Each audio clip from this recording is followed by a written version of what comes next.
All right, we are live and we are recording. I am not on video today, but that's not the norm. And it's really just to limit potential distractions.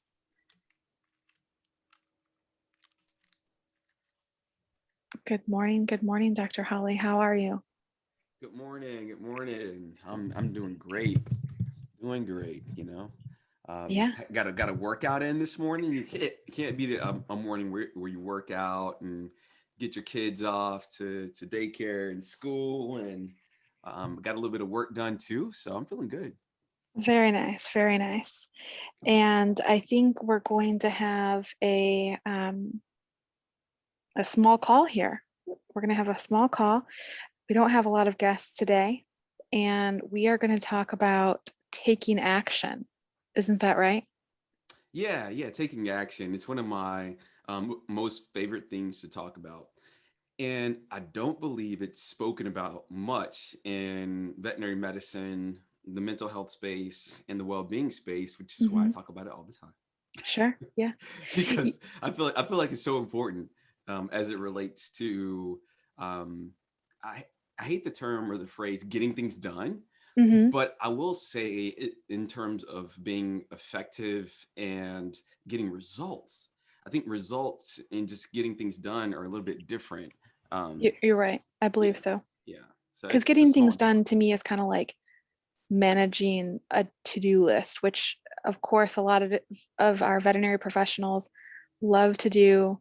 They love to check off their boxes, because of our type A personalities, Yeah, yeah. but we might not be getting the results that you want in life because you're too busy checking off boxes, with like 100 little things.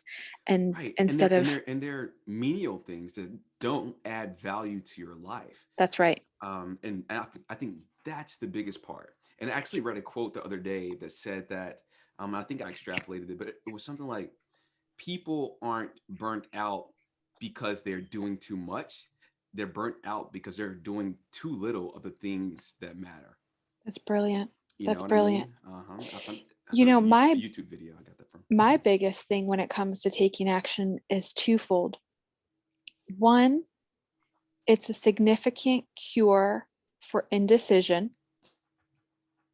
And the quote that I use for that, the mantra that keeps me focused is you don't have to make the right decision. You have to make the decision and make it right. Ooh, yeah, yep, yep, And the, yep. the second thing is that I believe it's also a cure for anxiety. You know, Mel Robbins is an author and a speaker, and she actually wrote a book on like the 5 second rule. And she goes into not just the neurology behind, the shift in your brain when you're stuck in those modes of indecision or anxiety, but it actually shifts, the parts of your brain that you're using when you consciously, can get out of that fog and into action. And obviously the 5 second rule, so she's like, make a decision and take an action within 5 seconds.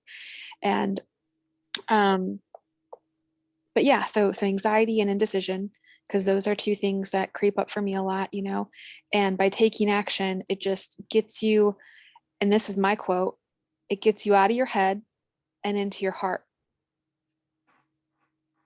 And that's just it, right? Like that's for me, like that's life. I mean, I remember people telling me early on, um, that well, not people, one person in particular, he's like, you live a lot of your life in your head. Right. And when it dawned on me, I was like, that's not how I want to live my life. I want to live my life in my life. But it was really true that I would live my life a lot in my head, over analyzing and things like that, and not taking risks. And it wasn't enjoyable. And so to just do, to be, like that brings you in every essence of physically and spiritually, emotionally into your life. And like you said, like bringing value. Right, right. I agree 100%. And I think there's somewhat of a thing that kind of happens in society these days when we talk about taking action, there's almost a reverse stigma, if you will, with, going all in or taking massive action towards a thing. Because I think that sometimes we want to not give excuses. It's not, I don't want to sound like hard, but we want to make people feel okay about not being okay. And I think there's a thing there. It's okay to not be okay, for sure. But at the same time, to me, it's not.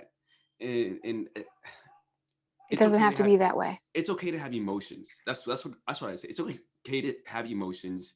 If Yeah. something bad happens and you're sad and you cry, that's okay. If you get pissed, I get angry all the time. It's okay to get angry. Yeah. It is not okay to live in poor well-being. Not to me, it isn't. And because I've been there before, and it was very much not okay. And so Especially for long I periods of time. especially for long periods of time, and there's this thing in that's kind of going around. I think people are getting it confused. It's okay to not be okay. Like you see that all the time on like Yeah, social media and stuff like that, sure. right? And that's a thing. But at the same time, like, is that what you want?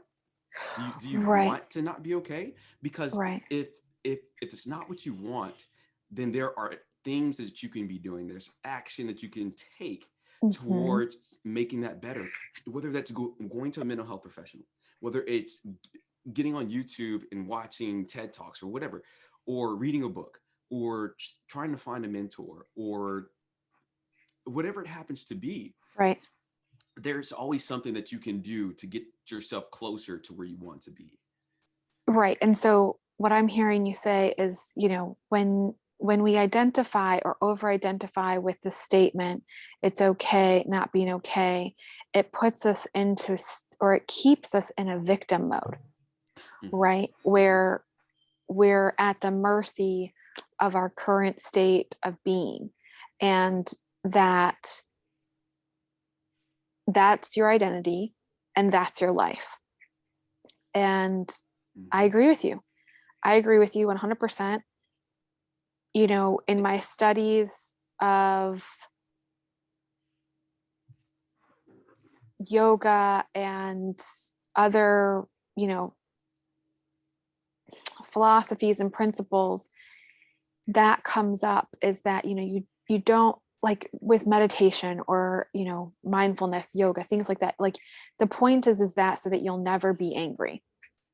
As you mentioned, you are allowed to be angry, but the point is that you don't get angry at yourself for being angry. It's the judgment, right? It's the Right. judgment That's of mhm. you not being okay. That And that's not okay. exactly right. And so Yeah. and so like you said, it's all right to have feelings. We are having a human experience.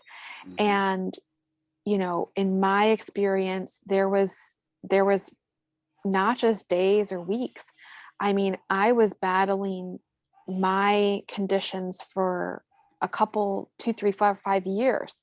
To be honest with you, I can't remember. I'd have to really like look back in my medical history to figure out when the first day is that I went to the doctor, and when was, the last, you know, when was my last hurrah, whatever that means. Um, but I know that it was a period of time, but like you said, it wasn't what I wanted. And I believed that there was another way. I believed that it didn't have to be this way. And I believed that if there were people out there who, did get themselves well and who lived happy lives, I knew that I was a capable human that could, at the very least, try for that. And I didn't know what it looked like. And I didn't know, I didn't have any end results of like, okay, I want to be off these medications or I want to experience these things and I don't want to experience these things. I mean, bare minimum, it was just like, I want to be happy, and right now, everything about the way I was existing in life was just not, I mean, it was day in and day out, every, you know, hour, it was just so much pain and heartache and trauma. And, just like I said, stuck with these chains of anxiety, or, in the throes of dark depression. And it was just constant. And so I just, you just didn't want any of that. And so, like you said, so what did I do? I took action. I sought mental health professionals. I sought out, research to understand what was going on, to understand what the options are out there when it comes to resetting some of these things. I understood what was possible, what was not possible, what did the road look like to get to what I felt like was, impossible at the time.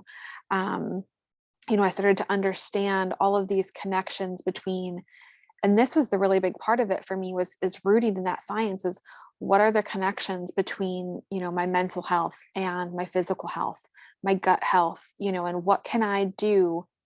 This is where it comes in, is what can I do as an individual to feed the wolf I want to feed? um, the wolf that you choose to feed is going to grow. And so if I chose to continue drinking and smoking and eating poorly and not, communicating and not exercising and not having boundaries and not having any sense of self-awareness, then the wolves of, you know, my unhappiness, all of those diagnoses, the insomnia, everything, right? Those were just going to grow. And then the wolf of happy and balanced and calm and accepting that my towels are folded, or just in the closet, whatever, like agreeable, right? Like that, those wolves would get really, really tiny. And so it's just a matter of shifting and gradually feeding the wolves that you want to feed, and then stop feeding the wolves that you don't want to feed, and just allow that process to happen intentionally, but also organically, right? Absolutely. I think you hit the nail right on the head there.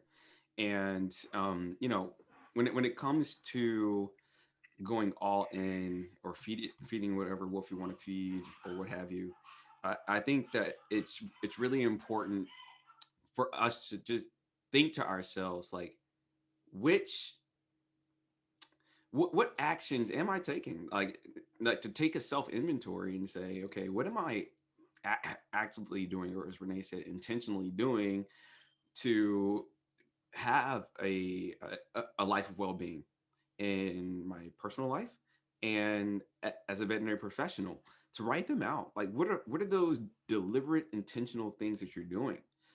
um because I think that when we get honest with ourselves, and I do this all the time now, if I'm not getting the results that I want, as it relates to business or health and fitness or my relationship, I can just write down like all the things that I'm doing, and you know which things you're doing or not doing. And I think that that brings a sense of accountability to your life, your level of well-being, your levels of burnout, your levels of this or that or the other. And if you find yourself in a situation where you feel like you're doing a lot of action and you write down, say, I am trying, then at that point it could be a perspective thing, right? Of, maybe things are pretty good, and maybe a simple perspective shift. And it's been my experience that if you're taking massive action towards your well-being, you'll find the perspectives that say it's okay to, you know, if you're taking a lot of action, if you're taking the right steps, just give it some time. Give it some time. You'll discover perspective and all the other things. And I've actually got this new thing, Renee, where I there are like four categories, if you will, four categories. So normally I have like pseudo well-being, true well-being, and poor well-being. But I went back and I redefined, because I think that there are some other categories as well. So there's like one that I call innocent ignorance. Okay, so innocent ignorance means you just don't know that there's a formula or tools or strategies no one's ever told you. You've never been to a seminar, you never had a mentor. Like you just have gone your entire life without knowing the about well-being. Okay. And so as you begin to interact with Get Motivated or whatever community that you're in, you're no longer in innocent ignorance, because now you know that there are tools and strategies that people are suggesting for you. Right. The second category is what I call, I think I call it intentional or blatant neglect. Okay, so intentional or blatant neglect. That means that you know that there are tools and there are strategies, but you're just choosing not to try some of those things to help get you to the place that you want to be, right? So you've got innocent ignorance, just don't know, and then intentional or blatant neglect. It's like I know better, but I'm not doing better. And then I think that the third one was ineffective action, right? So you know, and you're trying, but maybe it's not working. Like maybe somebody told you that in order to overcome burnout, you should take more vacation, eat salads, and get a gym membership, which are good things. I love vacation, Yeah. but that's not going to be effective if you have a true life of burnout, right? If you have Right. rip roaring burnout and there are like all these fundamental problems, I'm Right. sorry, man, like eating better, even getting more sleep, all good things, but it's not going to magically remove the challenges. And then I think the fourth category that I had was like just effective action, where you're taking the actions, you're seeing the result. And taking the right actions, you're seeing the results. So Right. Don't buy the book if you're not going to flip through the pages. yeah, for sure, Yeah. for sure. I'm having deja vu right now, actually. Mm, Um, you know, I'm going to work backwards a little bit. Like you said, that action, you might, eh, our actions sometimes, burnout can sometimes be, you can get burnt out on doing too much of anything, even fishing right, or even absolutely. Yeah, vacationing, right? yeah, And so yeah. I think it's really necessary that us humans realize that there is a paradoxical nature to the life that we're living.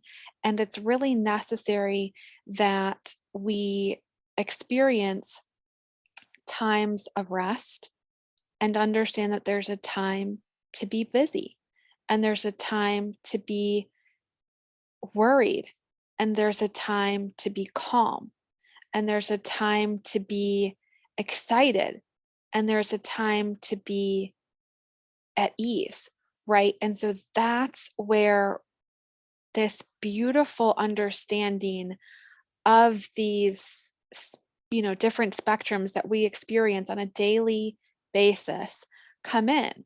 And it's very freeing when you apply the perspective of everything is temporary. And this is a teaching of mindfulness. This is a teaching you'll find, in the Tao. This is a teaching that it's very simple to understand, right? That it's temporary, that you're going to be in these states. And when you understand it, you're not holding these states for 2 and 3 and 4 weeks or months or years, but you're just experiencing it through the process of it in order to let go of it at another point. And working backwards from there, when you're doing those evaluations of, you know, what you're doing, where your attention goes, energy flows. So that means that you might be doing what you think you need to be doing, but like you said, you don't know what you don't know. And so if you're doing 3 or 4, 5 things and you're not seeing the results in your life, what I would suggest is that maybe there's a blind spot. Maybe there's something in your life that you're not acknowledging and therefore not putting energy toward. Or maybe there's something that you're avoiding, right? If you're burnt out because of, like you said, this entire life of burnout, then it's not just your work. It's not just your relationship. It's not just your kids. It's something bigger. And so this need to approach ourselves and our lives as holistic, you know, we have to understand there are 8 to 12 areas of our life. And in those 8 to 12 areas, there's three or four more additional areas, right? In your relationship, you might have financial conversations and physical intimacy and communication. You can't just say my relationship, right? And so we really have to look at these areas and then understand that we are just humans, that even when we're being intentional, you can't force it. And so that's where the organics come in, to where things will start to naturally start to happen when you're putting your efforts towards something, or your energy or your awareness, without feeling like you have to force it. Because if you're forcing it, maybe then it still doesn't work, right? Because it's feeling forced.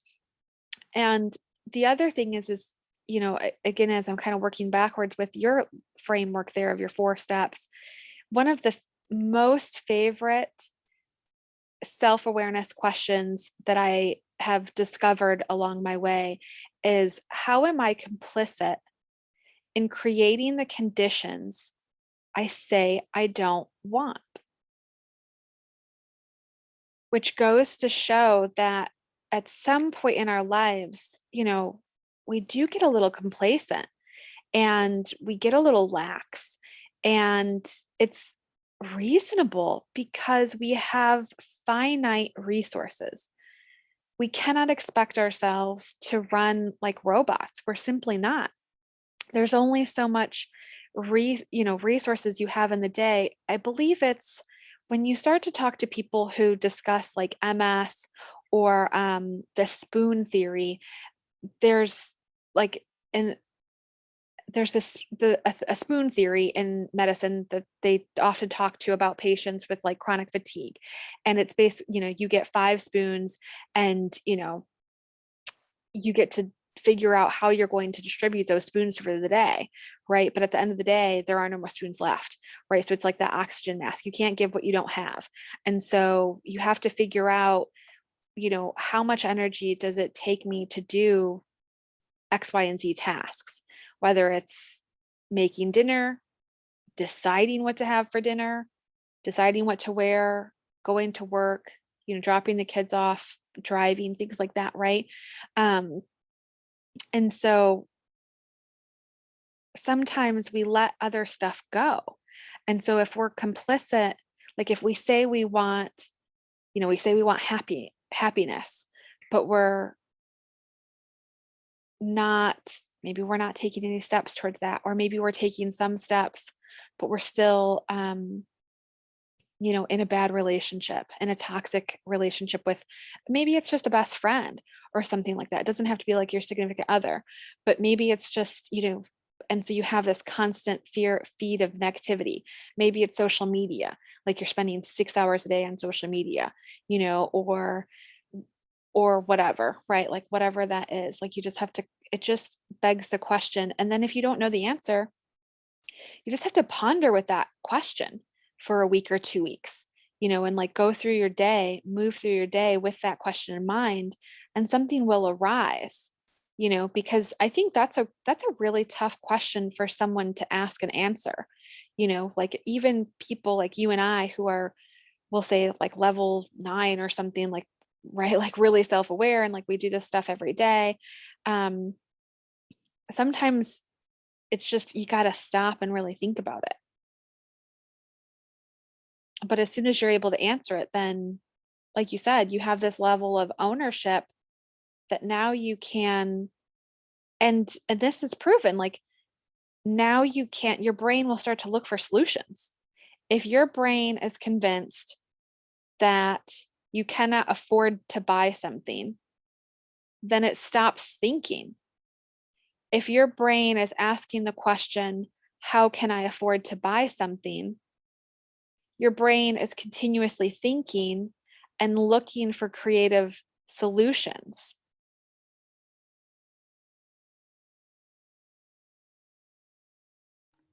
Yeah, I agree 100%. And sort of back to your earlier point, we can get burnout doing anything, and I feel like I have burnout episodes. I don't get full rip roaring burnout, and I think that the accumulation of burnout episodes without the self awareness leads to full rip roaring burnout.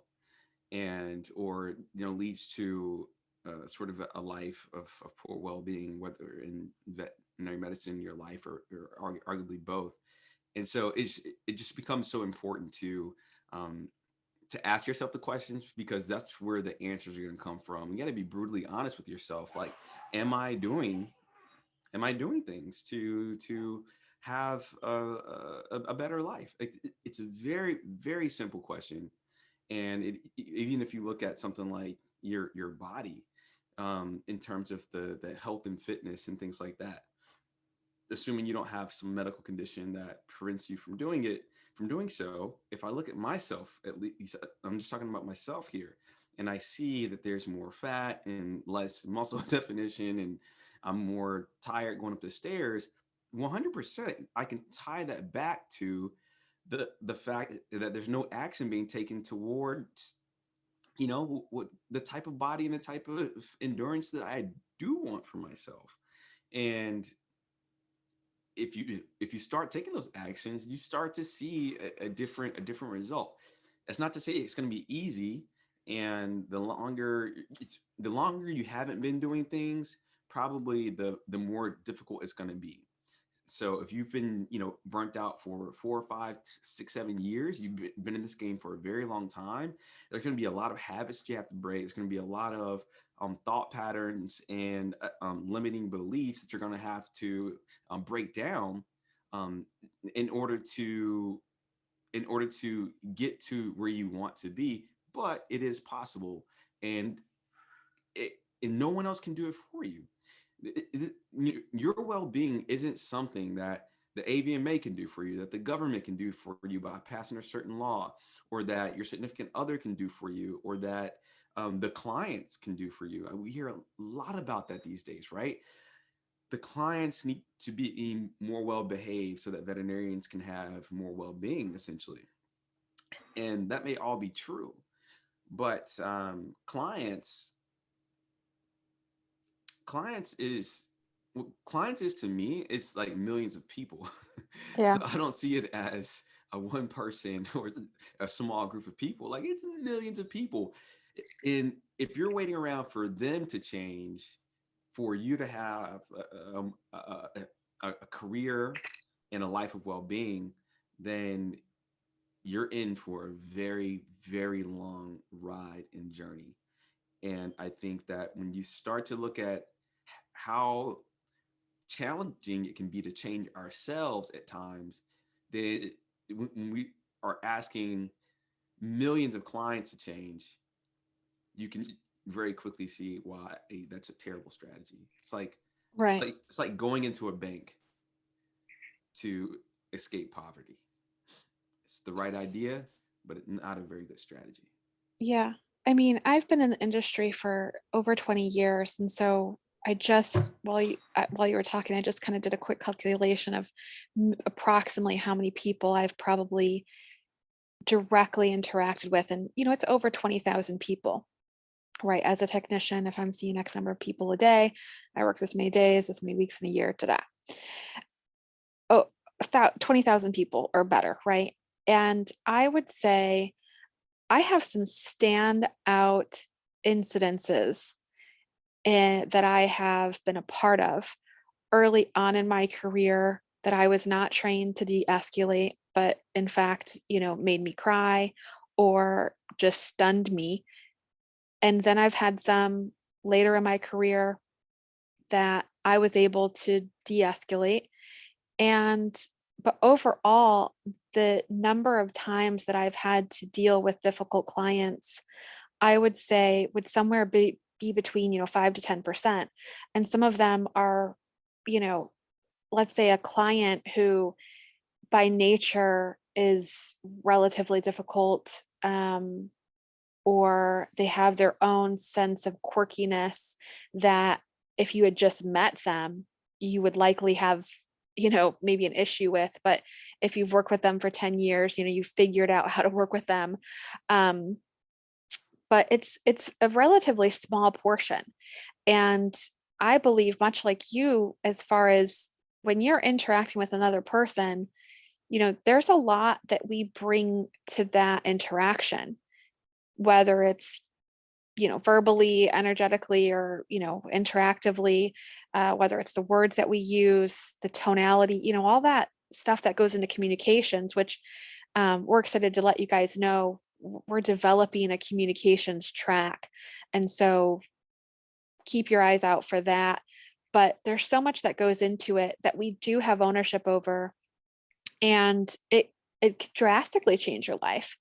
But it doesn't have to, we are not at the mercy of how someone else is. If you go into that situation with compassion, with openness, with curiosity, with non-judgment, I mean, you're going to get a different result. Like, it is nearly guaranteed that you're going to get a different result um, when you walk out of that room.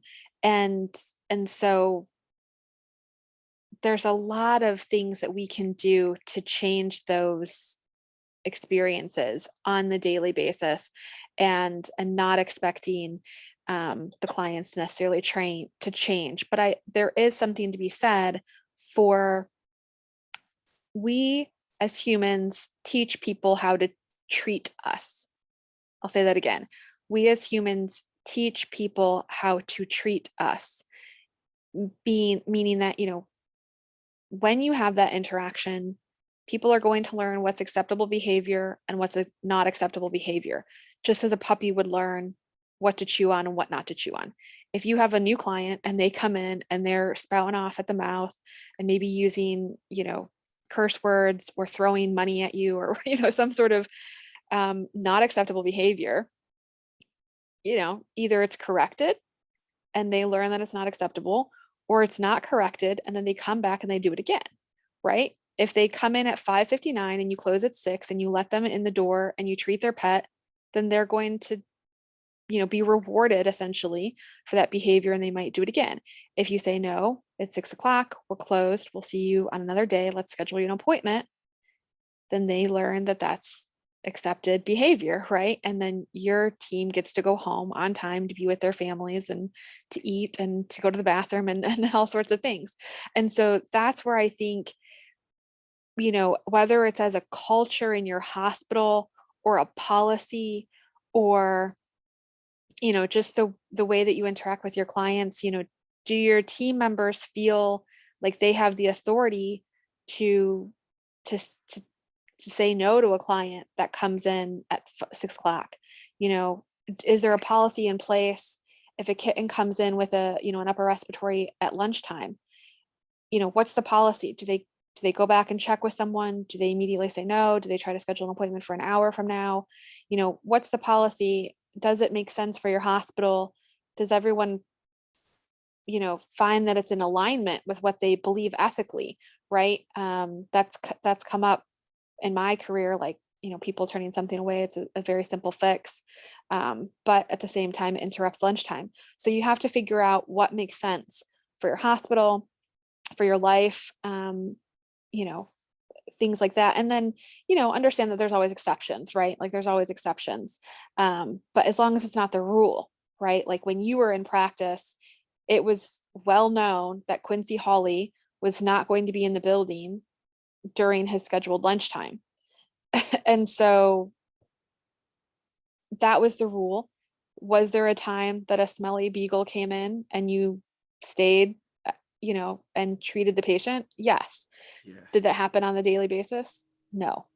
So, and did you adjust? You adjusted, and whatever. So, um, yeah, I think there's a lot of potential, and that's what I want to leave people with, is there is a lot of potential that you have, that I believe you have, that I know you have, that Quincy, Dr. Hawley, we as a company, we as, your peers or your guides or whatever, like, we believe that it is within your power to enhance to whatever degree your well-being means to you.